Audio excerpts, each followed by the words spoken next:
wabarakatuh. Bapak Ibu guru hebat, perkenalkan, saya Ai Herlina. Saya adalah salah satu guru yang berada di bawah naungan Yayasan Kemala Bayangkari Bandung, yaitu di SMP Kemala Bayangkari. Pada kesempatan kali ini, kami akan membagikan praktik baik yang telah kami laksanakan di SMP Kemala Bayangkari sebagai bagian dari proyek penguatan profil pelajar Pancasila. Kami dengan bangga memperkenalkan gaya hidup berkelanjutan melalui program pengelolaan sampah di sekolah kami. Salah satu tantangan di lingkungan sekolah kami adalah meningkatnya sampah plastik yang berasal dari kantin seperti bungkus makanan, botol plastik, dan kantong plastik sekali pakai. Sampah ini menumpuk dan menjadi masalah bagi lingkungan sekitar. Dari keprihatinan ini, kami mengajak siswa untuk ikut terlibat dalam menjaga kebersihan dan kelestarian lingkungan, sekaligus mengajarkan nilai-nilai gaya hidup berkelanjutan. Kami pun menggagas sebuah program di mana para siswa dapat mengumpulkan sampah yang bisa didaur ulang seperti botol plastik dan kertas. Dengan menerapkan gaya hidup berkelanjutan, kami ingin menanamkan kesadaran pada siswa tentang pentingnya menjaga lingkungan dan mengurangi dampak negatif dari limbah plastik. Melalui pengelolaan sampah, kita tidak hanya membantu mengurangi pencemaran, tetapi juga menumbuhkan budaya yang peduli dan tanggung jawab terhadap alam. Lebih dari itu, sampah yang dikumpulkan oleh siswa dapat ditukarkan dengan tabungan.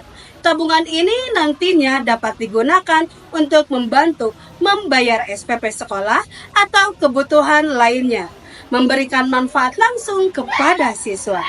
Tantangan global akan krisis lingkungan, kami di SMP Kemala Bayangkari berupaya melakukan langkah nyata untuk menanamkan gaya hidup berkelanjutan pada siswa-siswi kami.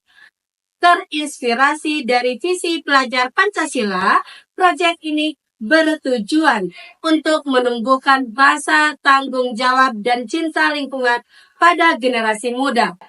Masalah lingkungan di sekitar sekolah, terutama sampah, plastik, dari jajanan kantin yang berserakan, menjadi pemicu kerja proyek ini. Kebiasaan sehari-hari seperti membeli jajanan di kantin ternyata menghasilkan banyak sekali sampah plastik. Setiap kali siswa membeli minuman atau makanan, mereka membawa pulang plastik yang pada akhirnya berakhir di tempat sampah. Atau lebih buruk lagi, mencemari lingkungan sekitar. Inilah tantangan bagi kami, bagaimana menikmati jajanan tanpa meninggalkan jejak sampah yang sulit terurai. Ini adalah kesempatan untuk mengajarkan siswa tentang tanggung jawab mereka terhadap bumi dan lingkungan. Jadi kita membahas mengenai sampah plastik.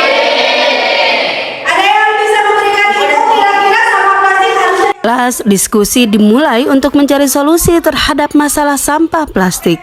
Para siswa dan guru berdiskusi tentang konsep daur ulang dan bagaimana plastik bisa diubah menjadi sesuatu yang lebih berguna. Diskusi ini membuka mata siswa bahwa mereka memiliki peran penting dalam menjaga lingkungan. Dengan bimbingan guru, tercetuslah ide untuk mengumpulkan dan mengolah sampah plastik menjadi solusi yang praktis. Di pendekatan STAR, situasi, tugas, aksi, dan hasil, kami menunjukkan langkah-langkah berpikir kritis yang ditempuh siswa dalam mengatasi masalah lingkungan. Setiap tahap membantu mereka untuk memahami lebih dalam tentang pengelolaan sampah, dari mengenali masalah, mencari solusi, hingga merasakan hasil nyata dari usaha mereka. Sebelum proyek ini dimulai, masalah sampah plastik di sekolah kami cukup serius. Lingkungan yang bersih ini bisa tercemar hanya dalam hitungan jam setelah jam istirahat. Sampah plastik yang tidak terkelola dengan baik bisa mengubah suasana sekolah. Tanpa perubahan nyata, sampah plastik akan terus menumpuk, berdampak buruk bagi lingkungan. Saat tugas diberikan, siswa diharapkan mulai memilah sampah dengan teliti. Mereka belajar bahwa sampah plastik bisa memiliki nilai jika dikelola dengan benar. Setiap siswa diminta untuk membawa sampah plastik dari rumah dan mengumpulkannya di sekolah. Orang tua juga diajak untuk mendukung kebiasaan baik ini di rumah. Tahap aksi dimulai dengan pengumpulan sampah plastik oleh siswa yang kemudian disetorkan ke bank sampah sekolah. Setiap siswa memiliki tabungan sampah untuk mencatat jumlah sampah yang mereka setorkan. Ini bukan hanya tentang pengelolaan sampah, tetapi juga mengembangkan kesadaran finansial dan tanggung jawab. Siswa dilatih untuk membuat ekobrik, botol yang diisi dengan sampah plastik hingga padat. Mereka belajar memilah sampah, membersihkan, dan memasukkan plastik ke dalam botol. Ekobrik ini bisa digunakan untuk membuat berbagai benda, dari furnitur hingga dekorasi sekolah. Ini bukan hanya tentang mengisi botol, tetapi juga tentang kesabaran, ketelitian, dan kerjasama. Hasil adalah perubahan nyata yang terlihat dari implementasi aksi yang telah dilakukan oleh siswa dan guru. Hasil ini tidak hanya terukur dalam hal kebersihan sekolah, tetapi juga dalam perubahan pola pikir dan kebiasaan siswa yang lebih peduli lingkungan. Sampah plastik yang sebelumnya berserakan di sekitar kantin kini mulai berkurang dengan pemilahan yang tepat dan penggunaan ekobrik. Lingkungan sekolah menjadi lebih bersih, bertata, dan asri. Tanaman hias di taman vertikal yang terbuat dari ekobrik juga semakin mempercantik sekolah kami. Hasil lainnya adalah meningkatnya kesadaran siswa tentang pentingnya menjaga kebersihan dan kelestarian lingkungan. Juga termotivasi untuk menabung di Basamba, Bank Sekolah Bayangkari, dan menggunakan tabungannya untuk membayar SPP. Siswa yang awalnya tidak terlalu peduli dengan masalah sampah, kini merasa bangga dapat berpartisipasi dalam mengurangi sampah plastik dan mengubahnya menjadi barang berguna. Dari kegiatan ini, siswa belajar lebih dari sekedar menjaga lingkungan. Mereka juga belajar bekerja sama, kepedulian, dan tanggung jawab. Setiap langkah kecil yang mereka lakukan hari ini adalah fondasi untuk masa depan yang lebih baik, untuk Indonesia yang bersih dan berkelanjutan.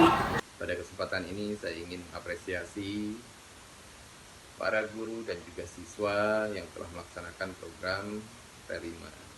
Adapun tema P5 kali ini yaitu gaya hidup berkelanjutan, di mana produk yang dihasilkan yaitu produk ekobrik. Nah, ekobrik ini merupakan pemanfaatan botol plastik dan juga sampah-sampah plastik yang bisa dijadikan berbagai kreasi. Hai, nama saya Raisya Asyifa Dermawan dan saya dari kelas 7A Kemala Bayangkari.